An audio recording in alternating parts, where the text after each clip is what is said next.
Halo, perkenalkan nama saya Titania Aurelia dengan NIM 018.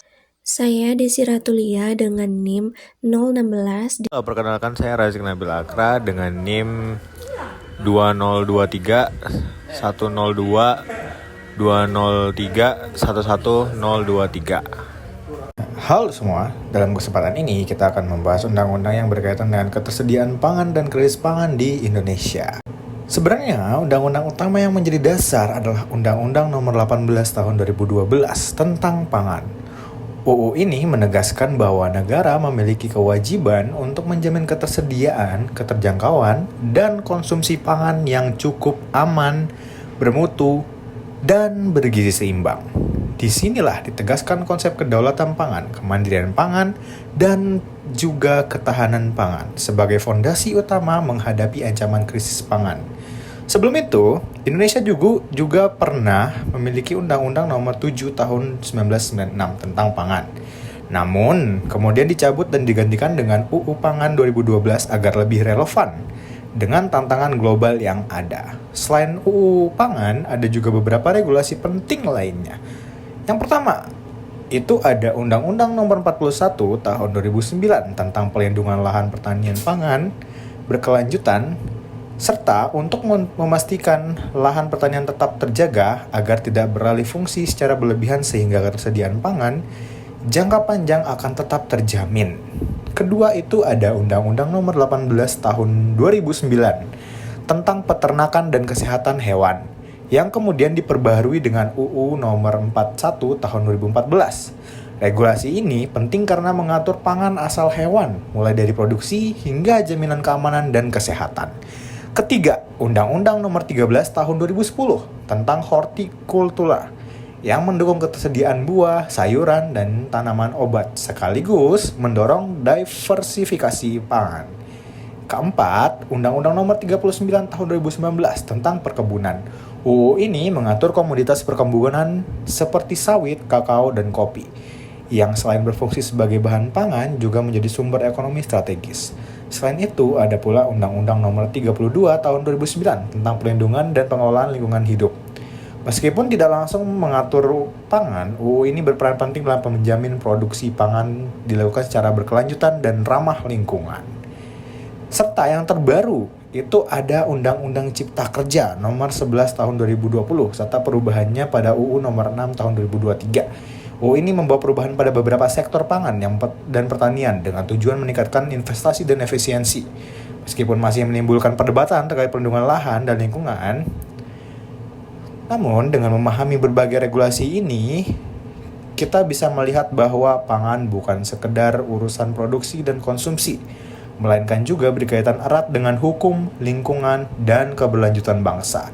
Karena itu, menjaga ketersediaan pangan berarti menjaga masa depan Indonesia dari ancaman krisis pangan. Hubungan dan strategi implementasi undang-undang dan peraturan turunannya dapat dilihat bahwa implementasi Undang-Undang Nomor 18 Tahun 2012 terkait pangan dijalankan melalui kombinasi berbagai regulasi.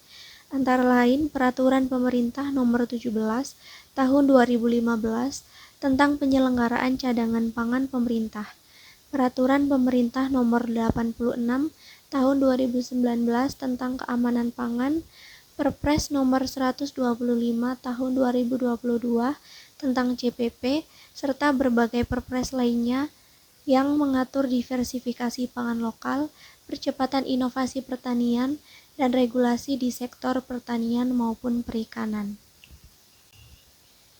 Dalam presentasi, implementasi Undang-Undang Pangan melalui program ketersediaan, akses, dan konsumsi pangan berkualitas, disebutkan beberapa kegiatan utama yang dijalankan sebagai implementasi, yaitu peningkatan produktivitas dan produksi melalui intensifikasi dan ekstensifikasi pengembangan pangan lokal dengan memanfaatkan sumber daya di tiap daerah, penerapan pertanian presisi atau smart farming, tata kelola sistem pangan nasional yang disinergikan antar kementerian dan lembaga, penerapan keamanan pangan secara menyeluruh dari hulu ke hilir, mulai dari produksi, pengolahan, distribusi, hingga konsumsi, serta penerapan standar dan sertifikasi seperti GAP maupun SNI untuk budidaya pangan, misalnya Indo-GAP. Seluruh kegiatan tersebut muncul sebagai implementasi praktis dari tuntutan undang-undang beserta regulasi turunannya